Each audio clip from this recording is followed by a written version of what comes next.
Hello guys, so ngayong araw nga ay naisipan kong maglinis ng mga bote na binababaran ko.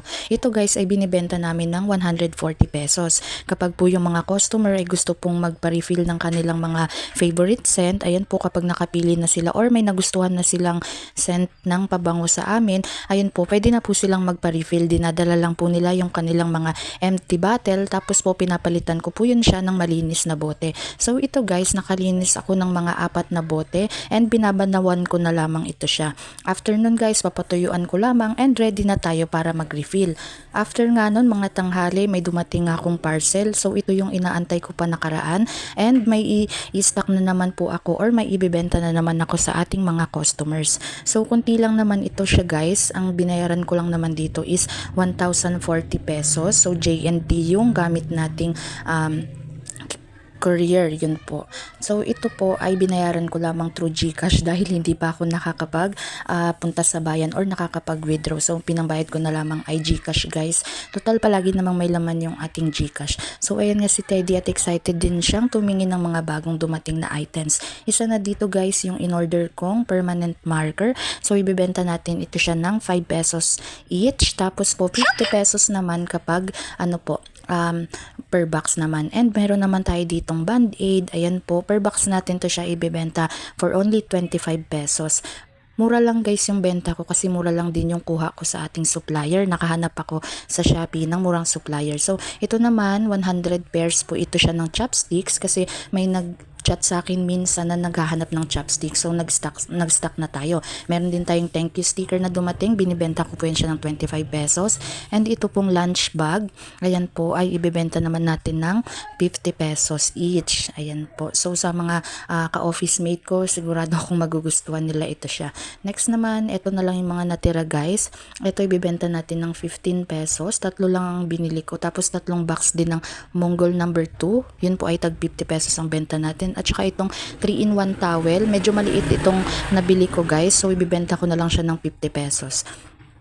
So, eto na siya guys. After kong maglinis, ayan, nilagay na natin yung ating mga new arrival. So, maganda na siya tingnan kasi puno na po yung ating mga lalagyanan. After nga nun, nag-post na ako and tingnan nyo nga naman, ayan, may mga customer na tayo kaagad na dadalhin ko sa Monday sa office. Yan po ay order ng aking mga katrabaho. Dahil wala nga akong magawa guys, dahil alam nyo naman tuwing Saturday and Sunday ay wala pa tayo masyadong customers. Kaya naisipan ko na lamang gumawa ng paper bag. Ayan po. Dahil bawal na po sa amin ang paggamit ng plastic. Ayan po may ordinance na na pinapatupad dito sa amin. So dahil medyo wala naman tayong ginagawa. So kapag mga maliliit na orders, ayan po, lalagay na lang natin siya sa papel.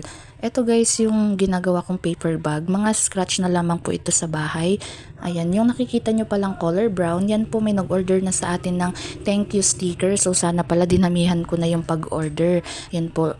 Yung bumili po niyan ay ano lang rin po, online seller din po. Pero ang mga binibenta niya naman guys ay mga pagkain. Yun po. So bumili siya ng 2 thank you sticker at binibenta natin ito siya ng 25 pesos per roll na po yun siya.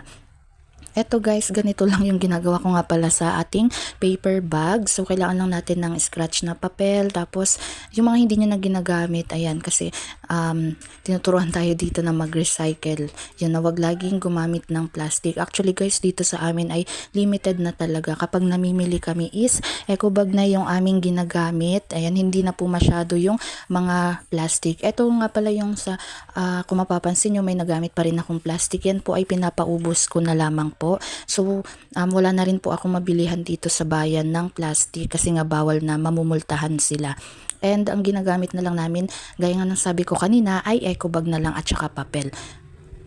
Afternoon guys, eto nga pala medyo nasad ako sa Palawan Pay kasi nakarang December 1 nagbayad ako ng aming kuryente tapos kanina ayan po may notice of disconnection tayo so na-email ko na rin ito siya at aabangan ko na lamang siguro sa Monday.